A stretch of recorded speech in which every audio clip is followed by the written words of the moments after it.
Dear students, good evening to all of you. जैसा कि आप लोग जानते हैं, हम लोग इंग्लिश का 10th चैप्टर कंप्लीट करने की तैयारी में हैं, जिसमें से हम लोगों ने पहला में इंट्रोडक्शन का चैप्टर दे दिया है और दूसरा में सिंपल प्रेजेंट टेंस हम लोगों ने खत्म कर लिया। आज हम लोग तीसरा अपना जो स्टार्ट करेंगे, तीसरा टॉपिक हमारा जो है प्रेजेंट कंटिन्यूअस टेंस। लेकिन उससे पहले मैं आप लोगों को एक खुशखबरी देना चाहता हूँ। एक्सीलेंट कॉलेज की ओर से आप लोगों के लिए एक बम्पर ऑफर आया है। ऑफर ये है कि अब मेरे कुछ सहयोगी हैं, 2-3 मेरे दोस्त हैं, वो सब ने कुछ तय किया है। क्या तय किया है कि हम लोग फ्री में एजुकेशन देना चाहते हैं। फ्री में एजुकेशन देने का मतलब है कि जैसे 12th में जो साइंस का स्टडी होता है, जिसमें मैथ, फिजिक्स, केमिस्ट्री, 100 मार्क्स का इंग्लिश, 100 मार्क्स का हिंदी, बहुत सारा 5 सब्जेक्ट रहता है। तो 5 सब्जेक्ट को पढ़ते पढ़ते दोनों साल में एक स्टूडेंट को 10 से 15 हज़ार का खर्चा आ जाता है। वो नवादा जाता है, बड़ा बड़ा शहर जाता है, पटना जाता है, बिहार से जाता है पढ़ने के लिए, तो उसके बाद उसको बहुत सारा खर्चा आ जाता है। तो हम लोगों ने और मेरा कुछ सहयोगी हम लोगों ने तय किया है कि हम लोग फ्री में एजुकेशन आप लोग करेंगे। तो बस आप लोगों से इतना गुजारिश है कि आप लोग इसको सब्सक्राइब करेंगे ताकि ज्यादा से ज्यादा बच्चे इसको देखें और फ्री में एजुकेशन प्राप्त कर सके, ताकि उन लोगों को 12th में ज्यादा पैसा देने की जरूरत ना रहे। फ्री में हम लोग एजुकेशन जब प्रोवाइड कर ही रहे हैं, तो दूसरा जगह के पढ़ने पर क्या फायदा मिलेगा। फ्री में एजुकेशन मिल रहा है, फ्री में पढ़िए। चलिए तो ठीक है, हम लोग अपना टॉपिक स्टार्ट करते हैं। हमारा टॉपिक का नेम क्या है? Present continuous tense. सबसे पहले मैंने आप लोगों को बता दिया था, मैं डेफिनेशन मेरा थोड़ा डिटेल में टेंस रहता है, लेकिन because short of time I can't explain, that's why I am doing it in short. इसको मैं शॉर्ट में आपको बताता हूँ। शॉर्ट में मैंने डेफिनेशन हटा दिया, सीधा मैं पहचान पर आ जाता हूँ। आइडेंटिफिकेशन, पहचान इसका क्या है? प्रेजेंट कंटिन्यूअस टेंस का पहचान में क्या लिखा है? रहा है, रही है, रहे हैं in the last of Hindi verb. कहने का मतलब क्या है कि रहा है, रही है, रहे हैं कहाँ आता है? हिंदी वर्ब के अंत में रहा है, रही है, रहे हैं आता है। इसका मतलब क्या हो गया? जो आपको हिंदी में सेंटेंस देता है, जैसे मैं खाना खा रहा हूं, लास्ट में क्या रहा है? रहा हूं। सीता गाना गा रही है, लास्ट में क्या है?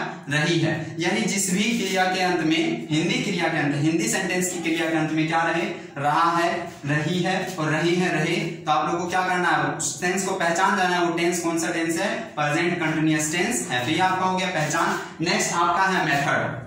मेथड में क्या? मेथड मतलब होता है विधि, बनाने का तरीका, हम लोग कैसे उसको बनाएंगे।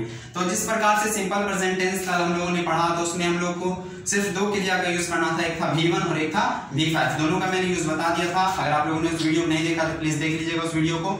उसके बाद इधर हम लोग ध्यान देंगे, प्रेजेंट कंटिन्यूअस टेंस में 3 चीज का यूज होता है, इज, आर एंड एम। एक चीज का और यूज होता है, शायद मैं फॉरवर्ड कर गया, उसको लिखने के लिए फॉरवर्ड कर गया, मैं लिख देता हूं इसमें। वो हमारा मेन वर्ब है जो मैं भूल गया।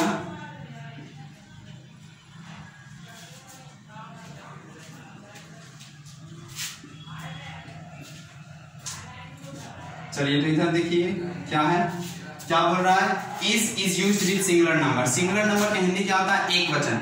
यानी एक वचन के साथ हम लोग किसका यूज करेंगे? इज का यूज करेंगे। Are is used with plural number. Plural number मतलब क्या? बहुवचन। बहुवचन का मतलब जब दो हो जाए या 2 से ज्यादा हो जाए तो हम लोग उसको प्लूरल नंबर बोलते हैं। यानी जब प्लूरल नंबर है तो हम लोग आर का यूज करेंगे। And am is used with only I. और एम का यूज सिर्फ किसके साथ होता है? आई के साथ होता है। 3 चीज आपको दे रहा है यहाँ पर।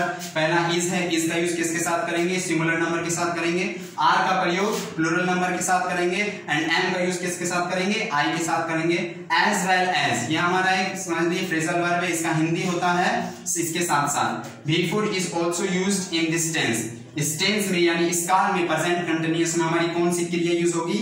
V4 होगी। ये सब जो होता है वो मेन वर्ब होता है। मैं आपको पहले ही वर्ब चैप्टर में पढ़ा चुका हूं, इसीलिए मैंने वर्ब चैप्टर पढ़ाया था।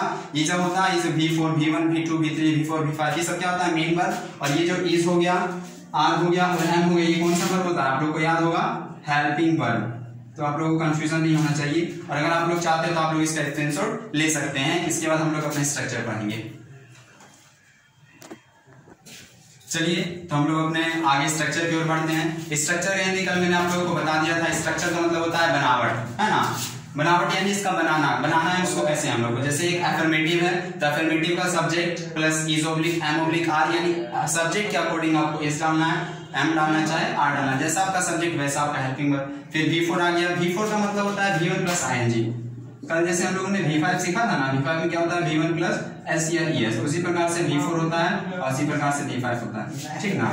तो हमारे यहाँ पर हो गया subject plus is oblique am oblique are plus V4 plus object, ये हमारा अफर्मेटिव का हो गया। नेगेटिव में क्या कर देंगे, नोट डाल देंगे, कल हम बताए थे। Subject plus is oblique am oblique are plus not plus V4 plus object. Interrogative में क्या होता है, हमारा is oblique am oblique are आगे आ जाएगा प्लस सब्जेक्ट पीछे चल जाएगा, V4 प्लस ऑब्जेक्ट। और इंटरोगेटिव क्वेश्चन में हमेशा क्या आता है, क्वेश्चन मार्क आता है, ये आपको याद रखना है। अब इंटरोगेटिव प्लस नेगेटिव में क्या हो गया, is oblique am oblique are आ गया plus not plus subject plus V4 plus object plus question mark. ये आपको स्ट्रक्चर याद रखना है। दो चीजें याद रखना जरूरी रहता है, दो क्या तीन चीजें याद रखना जरूरत रहता है। जैसे पहला हो गया हमारा आइडेंटिफिकेशन पहचान, दूसरा हो गया हमारा मेथड और तीसरा हो गया हमारा स्ट्रक्चर। बस इसके बाद तो आराम से बन जाता है। जैसे एग्जांपल है, राम खाना खा रहा है, पहला काम क्या है, पहचानना। लास्ट में क्या है, रहा है, कौन टेंस है, प्रेजेंट कंटीन्यूअस टेंस है। अब क्या आएंगे हम लोग, स्ट्रक्चर पर आएंगे। स्ट्रक्चर मेरा क्या बोल रहा है, पहले सब्जेक्ट, सब्जेक्ट में क्या है, राम, राम का नाम आ गया। अब राम क्या है, एक आदमी है, तो एक आदमी के लिए सिंगुलर नंबर के लिए क्या आता है, इज आता है, इज लगा दिए। उसके बाद क्या आता है, V4 यानी क्रिया की चौथी रूप। तो खाना खाने का इंग्लिश क्या होता है, ईट होता है। ईट का फॉर्म में क्या खाली जोड़ देंगे, ING जोड़ देंगे, तो क्या बन जाएगा, ईटिंग। तो राम इज ईटिंग, क्या खा रहा है, फूड। नेक्स्ट क्या बन जाएगा, नेगेटिव, बस स्ट्रक्चर के अनुसार सब्जेक्ट का राम, फिर इसमें इज आ गया, फिर नोट आ गया, फिर V4 का हमारा ईटिंग का ईटिंग रहेगा और ऑब्जेक्ट में क्या आ गया, फूड आ गया। नेक्स्ट इंटरोगेटिव में क्या करेंगे, इज का इज पहले आ गया, सब्जेक्ट में मेरा राम आ गया, V4 में मेरा ईटिंग आ गया और ऑब्जेक्ट में मेरा फूड आ गया, लास्ट में question mark. Next interrogative plus negative में क्या हुआ, इज का इज आ गया, नोट का नोट आ गया, सब्जेक्ट में राम का राम आ गया, V4 में ईटिंग आ गया एंड लास्ट ऑब्जेक्ट में फूड हो गया। और ये क्वेश्चन मार्क आप लोग दोनों में मत भूलिएगा, ये क्वेश्चन मार्क बहुत जरूरी है। अगर इसको नहीं दीजिएगा तो आपको नंबर नहीं मिलेगा। तो ये हमारा हो गया एग्जांपल बनाने का तरीका। नेक्स्ट एक और एग्जांपल हम बता दिए हैं, वे लोग गाना गा रही हैं, है ना। तो वे लोग यानी बहुत सारे लोग हैं, तो बहुत सारा में क्या हो गया, प्लूरल नंबर। तो सबसे पहले तो सब्जेक्ट क्या, दे, अब बहुत सारा है तो आर लगेगा, दे आर। V4 का V4 क्या काम कर रहा है भाई, गाना गा रहा है। गाना गाने की क्या होता है, सिंगिंग। क्या गाना है, गाना गाना है, तो ए सॉन्ग, है ना। दे आर सिंगिंग सॉन्ग, सीधा कर देंगे। फिर नेगेटिव में क्या हो गया, सब्जेक्ट का वही दे का दे, फिर आर आ जाएगा इसके लिए, नोट का नोट आ जाएगा, V4 में हमारा सिंगिंग आ जाएगा और ऑब्जेक्ट में क्या आ जाएगा, सॉन्ग आ जाएगा। इंटरोगेटिव में फिर क्या, आर को पहले ले आएंगे, सब्जेक्ट में दे को पहले ले आएंगे, V4 में सिंगिंग ले आएंगे और ऑब्जेक्ट में क्या ले आएंगे, सॉन्ग को ले आएंगे और क्वेश्चन मार्क का question mark. Interrogative plus negative में आर फिर आ गया पहले, नोट का सॉरी इसको देखिए हम लोग दोनों कर सकते हैं। जैसे इसमें मेरा हो गया है, पहले आ गया हेल्पिंग वर्ब, फिर सब्जेक्ट और फिर नोट आ गया, तो उससे कोई दिक्कत नहीं है। पहले हम लोग हेल्पिंग वर्ब देकर नोट भी दे सकते हैं और बीच में सब्जेक्ट भी लाकर आप बाद में भी नोट दे सकते हैं, ये दोनों ऐसा चलता है। तो अगर ऐसे भी आप लोगों ने बना दिया तो ये भी सही है और ऐसे भी अगर आप लोगों ने बना दिया तो ये भी सही है। ऐसा मत सोचिएगा कि क्या जैसे नोट बाद में आ गया तो गलत हो जाएगा, चाहे नोट पहले आ गया तो गलत हो जाएगा, वैसा कोई नहीं होता। ऐसे भी बना सकते हैं और वैसे भी बना सकते हैं। तो are they not singing song, ये हो गया आपका दूसरा टेंस का दूसरा भाग, प्रेजेंट कंटीन्यूअस टेंस कंप्लीट हो गया। बस ये आज के लिए इतना ही, कल हम लोग अपने नेक्स्ट वीडियो में लेंगे टेंस का। That's all, thank you. एक चीज और मैं आप लोगों को बताना चाहता हूँ, कल हमारा 3 अगस्त है और आप लोग जान रहे हैं कि 3 अगस्त को क्या है, रक्षाबंधन है।